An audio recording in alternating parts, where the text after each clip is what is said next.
નમસ્તે વિદ્યાર્થી મિત્રો, લિબર્ટી સ્કૂલ પરિવારના ઓનલાઈન લેક્ચરમાં તમારું સ્વાગત છે. વિદ્યાર્થી મિત્રો, આપણે ધોરણ 9 ની અંદર ચેપ્ટર નંબર 10 ગુરુત્વાકર્ષણનો અભ્યાસ કરી રહ્યા હતા. એની અંદર આપણે ગુરુત્વાકર્ષણની અંદર છેલ્લે એક દાખલો જોયો હતો, બરાબર, કે કઈ રીતે આપણને મુક્ત પદાર્થ કરવામાં આવે છે તો એને ગુરુત્વાકર્ષણની અસર કેવી થાય છે એના આધારે એક એક્ઝામ્પલ જોયો હતો. એવો એક બીજો એક્ઝામ્પલ આપણે જોવાનો છે. તમને શું કહે છે? એક પદાર્થને ઉર્ધ્વ દિશામાં ફેંકતા તે 10 મીટરની ઊંચાઈએથી પહોંચે છે. શું કરે છે? 10 મીટર ઊંચાઈએ પહોંચે છે. તો એક પદાર્થને કેટલા વેગથી ઉપર તરફ ફેંકેલ હશે તથા પદાર્થનો મહત્તમ ઊંચાઈએ પહોંચતા લાગતા સમયની ગણતરી કરો. બરાબર? તો એ જોવા જઈએ તો વસ્તુ સમજજો, બહુ અગત્યની વસ્તુ છે. આપણે ગણી લઈએ કે પદાર્થની કેટલી ઊંચાઈ ફેંકો? 10 મીટર. બરાબર? તો h બરાબર છે તમારી પાસે 10 મીટર. કેટલું છે? 10 મીટર. હવે તમને g બરાબર કેટલા આપી દીધા છે એ તો આપણે લેવાના છે 9.8 મીટર પ્રતિ સેકન્ડ સ્ક્વેર. હવે એ બહુ અગત્યની વસ્તુ સમજવાની શું છે વિદ્યાર્થી મિત્રો, જે આપણે ભૂલ ના કરો એટલા માટે. પદાર્થને તમે ઉપર તરફ ક્યાં ફેંકો છો? ઉપર તરફ. જ્યારે પદાર્થને નીચેથી ઉપર તરફ ફેંકો છો ત્યારે ઉપર જ્યારે પહોંચે છે ત્યારે પદાર્થ શું થાય? સ્થિર. કેવો થશે? સ્થિર. સ્થિર થઈ શું આવે છે? નીચે. નીચે તમે ઉપર તરફ ફેંકો છો તો પદાર્થ શું થાય છે? સ્થિર. સ્થિર થઈ શું આવે છે? નીચે આવે છે. એટલે ઉપર જ્યારે પહોંચે શું થશે? સ્થિર. તો અંતિમ વેગ કેટલો મળશે તમને? 0. v બરાબર શું એ કરે? 0 મીટર પ્રતિ સેકન્ડ. અંતિમ વેગ 0. નીચેથી વેગ એટલે પ્રારંભિક વેગ હશે. તો આપણે પ્રારંભિક વેગ આપણે શોધવાનો છે. હવે ગુરુત્વાકર્ષણ બળ કેવું લાગે? હંમેશા નીચે તરફ. કેવું લાગે છે? નીચે તરફ લાગે છે. પરંતુ અહીંયા આપણે પદાર્થને ક્યાં ફેંકીએ છીએ? ઉપર. કેવો ફેંકીએ છીએ? ઉપર. એટલે ગુરુત્વાકર્ષણની વિરુદ્ધમાં. કેવો ફેંકીએ છીએ? ગુરુત્વાકર્ષણની વિરુદ્ધમાં ફેંકો છો એટલા માટે ગુરુત્વ બળ કેવો આવશે? તો કે માઈનસ. કેવો આવશે? માઈનસ. હવે આપણે સૂત્ર જે છે સૂત્રનો આપણે ઉપયોગ કરીશું અને આપણે જવાબ ઉપર જઈશું. તો પહેલી વસ્તુ છે કે પ્રારંભિક વેગ માંગે તો અચળ પ્રવેગી ગતિના સમીકરણ પરથી તો v² - u² બરાબર 2a શું આવે? 2as આવે આપણી પાસે. પરંતુ અહીંયા આપણે s બરાબર શું લેશું? h તથા a બરાબર શું લેવામાં આવે છે? g લેતા. s બરાબર h અને a બરાબર કેટલા લેતા? g લેતા. તો કિંમત ઉપર જઈએ. v² - u² બરાબર શું આવશે તમને? એક અને 2gh. ચલો v ની કિંમત કેટલી લેવાની છે? 0, કેમ કે અંતિમ વેગ શું થશે? 0 થશે. 0 - u² બરાબર 2. g ની કિંમત કેટલી છે? તો -9.8 કેટલી છે? -9.8. અને h ની કિંમત કેટલી છે? 10. તો -u² બરાબર દેખો 10 * 2 = 20, 20 * 98 196 કેટલા થશે? -196. બરાબર? તો એ જો માઈનસ માઈનસ શું જશે? પ્લસ. તો u બરાબર 14 કેટલા આવશે? 14 મીટર પ્રતિ સેકન્ડ.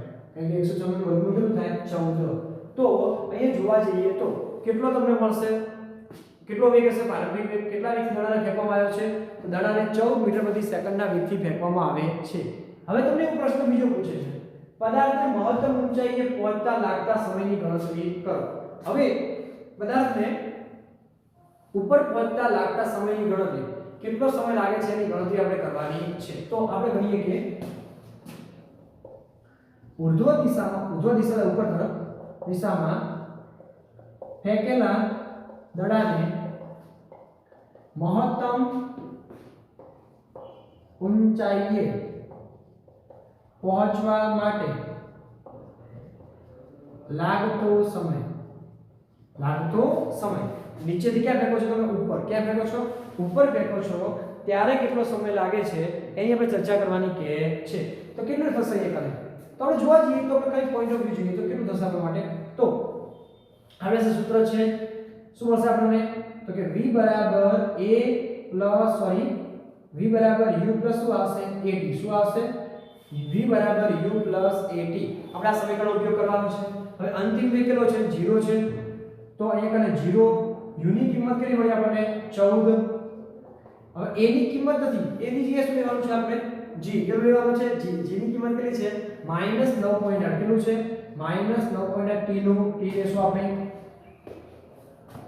આ 14 ની જગ્યાએ શું થશે? માઈનસ. તો -14 બરાબર -9.8 * t. t ને કરતા કરો -14 આગે કેટલા થશે?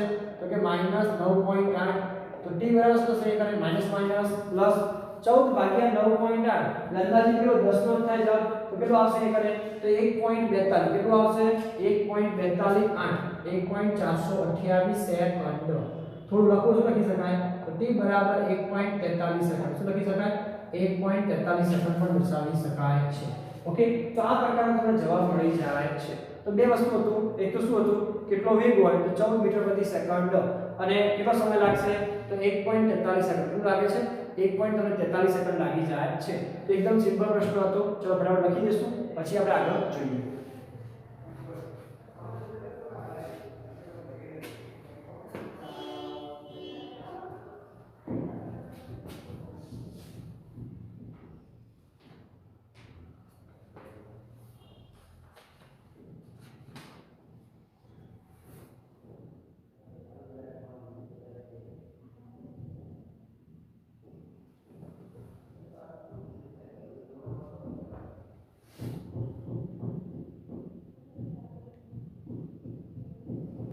चलो લખાઈ ગયું છે તમારે હવે આપણે ચર્ચા કરવાની છે દ્રવ્યમાન અને વજનની જોવા જઈએ તમારા તાજેતરની જે એકમ કસોટી હતી બરાબર એકમ કસોટીની અંદર આ પ્રશ્ન પૂછ્યો હતો કે દ્રવ્યમાન અને વજન વચ્ચેનો તફાવત સમજાવો અથવા એના વિશે સમજૂતી આપો બરાબર કે બંનેમાં શું ફરક છે બરાબર તો આપણે એની ચર્ચા આપણે કરવાની છે ઓકે તો જોઈશું આપણે દ્રવ્યમાન અને વજનની સમજૂતી દ્રવ્યમાન અને વજન તો પહેલા આપણે ચર્ચા કરશું આપણે દ્રવ્યમાન શેની ચર્ચા કરીશું આપણે દ્રવ્યમાનની દ્રવ્યમાન એટલે એક પ્રકારનું દળ શું છે દળ એટલે શું પદાર્થમાં રહેલા દ્રવ્યના જથ્થાને પદાર્થમાં રહેલા દ્રવ્યનો જે જથ્થો જે છે એને શું કહેવાય છે દ્રવ્યમાન શું કહેવાય છે દ્રવ્યમાન તો દળ કહે છે તો પદાર્થમાં રહેલા દ્રવ્યના જથ્થાને દળ કે દ્રવ્યમાન કહે છે પદાર્થનું દળ કે શું કહે છે દ્રવ્યમાન કહે છે જથ્થાને પદાર્થનું દળ કે દ્રવ્યમાન કહે છે તો દળ એટલે કે આપણા શરીર આપણે જે છે આપણું જે છે આપણા શરીરમાં જેટલું બી અંદર રહેલું છે દ્રવ્યમાન જે રહેલું છે એને આપણે શું કહેવાય દળ શું કહેવાશે દળ તો આપણું આ દળ છે કારણ કે આપણે કોઈ બી વસ્તુ પહેરી હોય કોઈ બી વસ્તુ જે છે સિમ્પલ વસ્તુ છે કે આ લાકડું આ જે ડસ્ટર જે છે ડસ્ટરની અંદર જોવા જઈએ તો લાકડાનું જે દ્રવ્ય જે રહ્યું છે એ લાકડાનું શું થશે દળ શું થાય છે દળ થાય છે પદાર્થનું દ્રવ્યમાન તેનું જડત્વનું માપ છે એટલે જડત્વ વિશે ભણી ચૂક્યા છે કયા જડત્વ ભણ્યા હતા આપણે તો બળ અને ગતિના નિયમ ભણ્યા હતા જડત્વમાં શું ફેરફાર છે જડત્વ કઈ રીતે કામ કરે છે એનો આપણે અભ્યાસ કરી ચૂક્યા છીએ તો આપણે જે પદાર્થનું દ્રવ્યમાન તેના જડત્વનું શું છે માપ છે પદાર્થનું દ્રવ્યમાન એ તેના જડત્વનું શું છે માપ છે પદાર્થનું દ્રવ્યમાન એ તેના જડત્વનું શું બતાવે તમને માપ બતાવે છે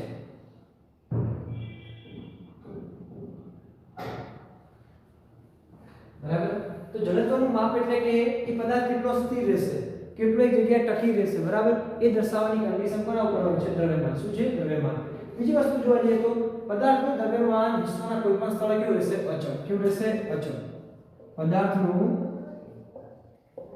દ્રવ્યમાન વિશ્વના કોઈ પણ સ્થળે કેવું રહે છે અચળ કેવું રહે છે અચળ રહે છે આપણે વિશ્વમાં કોઈ પણ જગ્યાએ આપણે લઈ લઈએ તમે ઊભા છો કે હું ઊભો છું અહીંથી ધારો કે હું કોઈ બીજી જગ્યાએ જાઉં છું કે અમેરિકા જાઉં ગમે તે જાઉં બરાબર તો એ શું હશે ત્યાં મારું જે દળ કેવું રહેશે સમાન કેવું રહેશે સમાન હા તમે કહેશો ત્યાંની જાડા થો તો આ વસ્તુ અલગ છે પતળા તો વસ્તુ અલગ છે પણ તમે એવા ને છો અહીંયાથી તમે તરત ત્યાં જાઓ છો તો તમારું દ્રવ્યમાન કેવું રહેશે સમાન કેવું રહેશે દ્રવ્યમાન સમાન છે વિશ્વના કોઈ પણ સ્થળે શું રહેશે દ્રવ્યમાન કેવું રહેશે સમાન બે પલ્લાના એટલે કે ત્રાજવાથી દળ શું કરી શકાય છે માપી શકાય છે બરાબર બે પલ્લાવાળા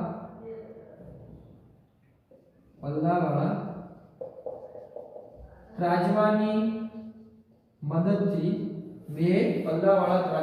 મદદથી શું કરી શકાય છે દળ માપી શકાય શું કરી શકાય છે દળ માપી શકાય છે બે પલ્લાવાળા ત્રાજવાની મદદથી શું કરી શકાય છે? દળ. આપણે દળ માપવા માટે કોઈ પણ ત્રાજુનો ઉપયોગ કરીએ તો પણ આપણે એની માપણી કરી શકો છો. તમે જોયું હશે બજારમાં જે ત્રાજુને લોકો બેઠા હોય, શાકભાજીવાળા જે છે કે કોઈ કરિયાણાની દુકાનવાળા છે, અથવા તો ઇલેક્ટ્રિક ત્રાજુ આવી ગયું છે, બરાબર? કે ત્યાં શું હોય છે, આપણે કોઈ વસ્તુ મૂકો છો ત્યાં આપણને માપ મળી જાય છે. એ શું હોય છે? દળ. શું હોય છે? દળ. વજન હોતું નથી. હવે આ જે છે એ કેવી રાશિ છે? તો અદિશ. કેવી રાશિ છે? અદિશ રાશિ છે. દળ કેવી રાશિ છે? તે અદિશ રાશિ છે. તે કેવી રાશિ છે? અદિશ રાશિ છે, બરાબર? અને એને કોઈ પ્રકારની દિશા હશે નહીં. તમે કઈ રીતે તમારું દળ માપ્યું છે એ દળ માપવા માટે કોઈ પણ પ્રકારની દિશા હોતી નથી. અને દળનો એકમ તેનો SI એકમ કિલોગ્રામ કયો છે? કિલોગ્રામ છે. SI એકમ કયો છે? કિલોગ્રામ છે. અને સંકેત શું દર્શાવે છે? સંકેતમાં એને kg શું દર્શાવે છે? kg વડે દર્શાવે છે. બીજા ઘણા બધા એકમો છે, બરાબર? અને સમજવા માટે આપણે જરૂરી છે તો સમજીએ થોડી વસ્તુ કે ધારો કે તમે 1 કિલોગ્રામ લો. શું લઈ છો? 1 કિલોગ્રામ લો તો કેટલું થાય? 1 કિલોનું ગ્રામ કેટલું થાય? 1000 ગ્રામ. કેટલું થશે? 1 કિલોનું તમે ગ્રામ કેટલું થશે? 1000 ગ્રામ થાય છે. હવે આવું તમને કહે છે કે 1 ટન શું કહે છે? 1 ક્વિન્ટલ કહેવાય આપણે. 1 ક્વિન્ટલ પણ દળનો એકમ છે, બરાબર? તો ક્વિન્ટલ કેટલા થશે એકને? તો 100 kg. કેટલા થશે એકને? 100 kg. 1 ક્વિન્ટલ બરાબર કેટલા થશે એકને? 100 kg થાય છે. અને તમને એવું કહે કે 1 ટન 1 ટન બરાબર કેટલા થશે એકને? તો 1000 kg. શું થશે એકને? 1000 kg. બરાબર? તો આપણે ધ્યાન રાખવાનું છે કે 1 કિલોના ગ્રામ કેટલા થાય? 1000 ગ્રામ થશે. 1 ક્વિન્ટલના 100 kg, 1 ટનના 1000 kg થાય છે. તો આ પ્રકારનું તમને કોઈ બીજી જગ્યાએ દળનું શું મળી શકે? માપ શું મળી શકે છે? માપ મળે છે. ચલો ફટાફટ દળ વિશે લખી દો, પછી આપણે વજન વિશે સમજીએ.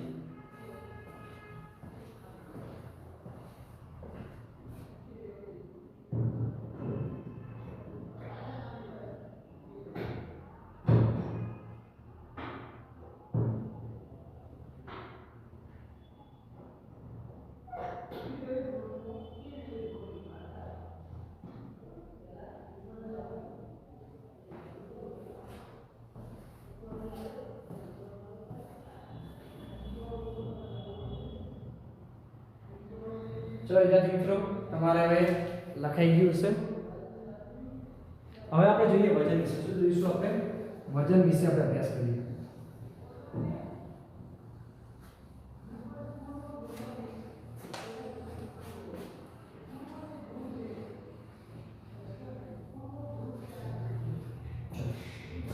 વજન શું છે? સમજો, બહુ અગત્યની વસ્તુ છે. આપણે અત્યાર સુધી વજન કરીએ છીએ, રિયલમાં વજન હોતું નથી. તો વજન શું છે? પૃથ્વી જે ગુરુત્વાકર્ષણ બળથી પદાર્થને પોતાની તરફ આકર્ષે છે તેને પદાર્થને શું કહે છે? વજન. શું કહે છે? વજન. તો સમજો, પૃથ્વી જે ગુરુત્વાકર્ષણ બળથી વસ્તુને પોતાની તરફ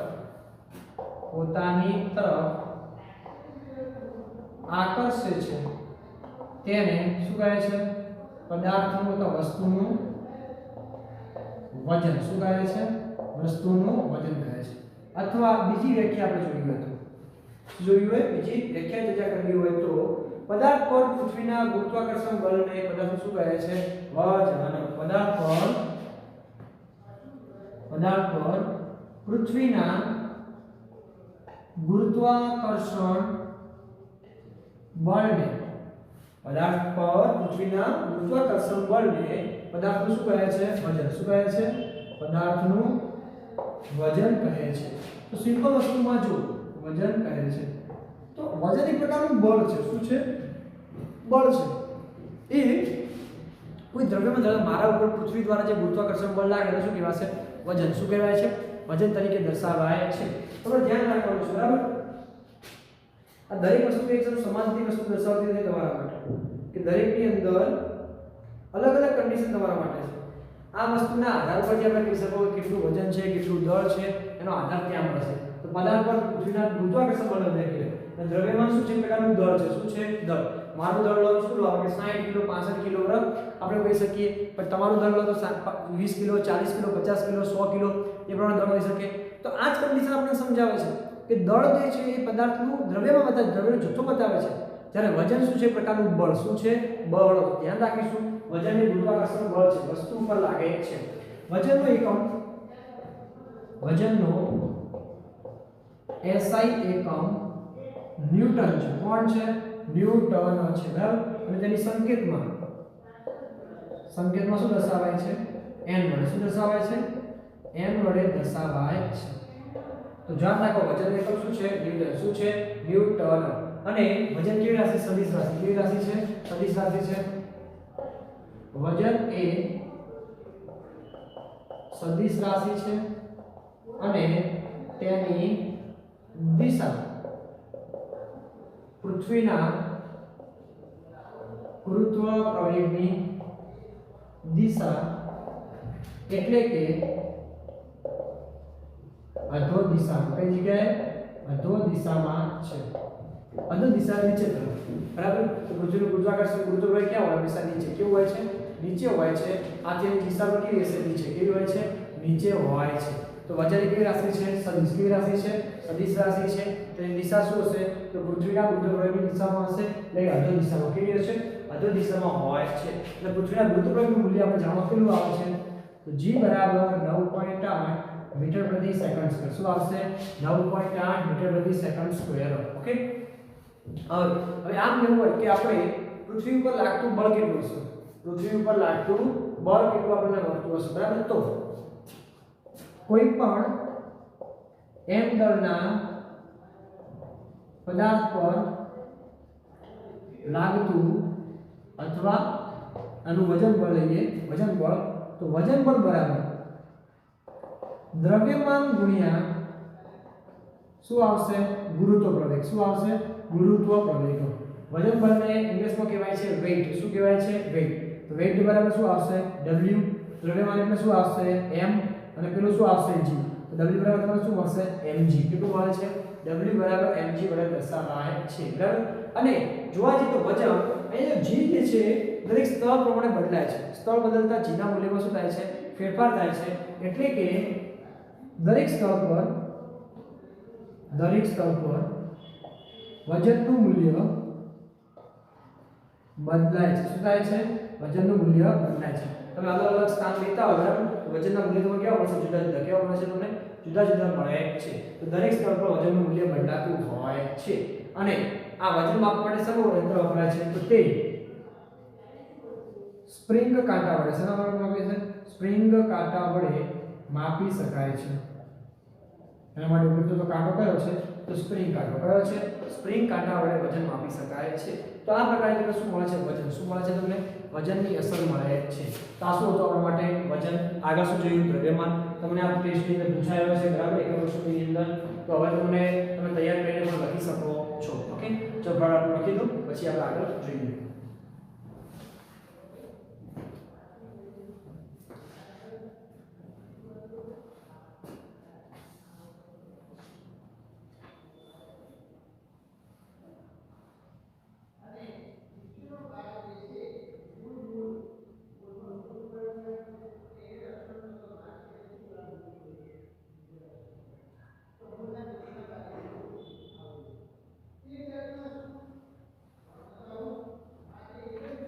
ચલો વિદ્યાર્થી મિત્રો લખાઈ ગયું છે.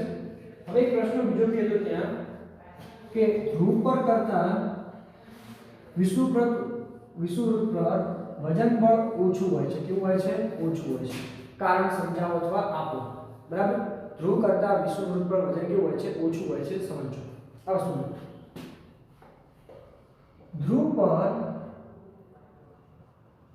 વિષુવવૃત્ત કરતા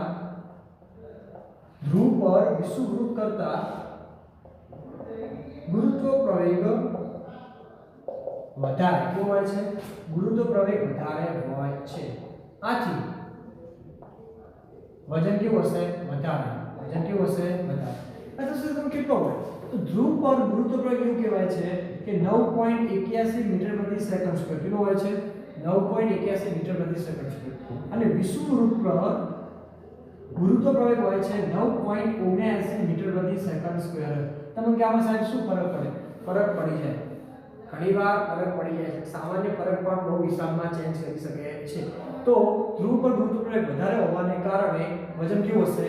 ધ્રુવ પર વજન કેવું હશે?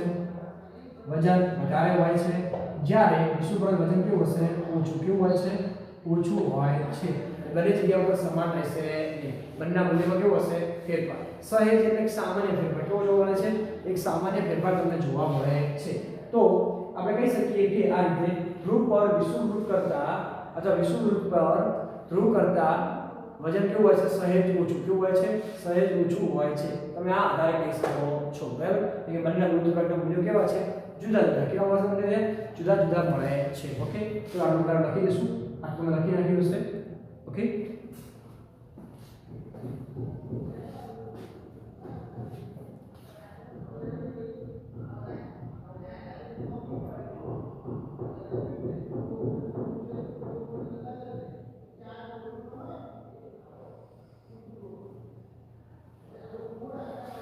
ચલો વિદ્યાર્થી મિત્રો, હવે તમારે લખાઈ ગયું હશે. તો આજે આપણે રાખીએ છીએ. મળીએ નેક્સ્ટ લેક્ચરની અંદર બાકીના પ્રશ્નો સાથે. હજુ આના દાખલા બી આપણે જોઈશું અને ચંદ્ર વિશે બી થોડી ચર્ચા કરવાની છે. તો ત્યાં સુધી વાંચતા રહો, લખતા રહો, તૈયાર કરતા રહો. Thank you very much.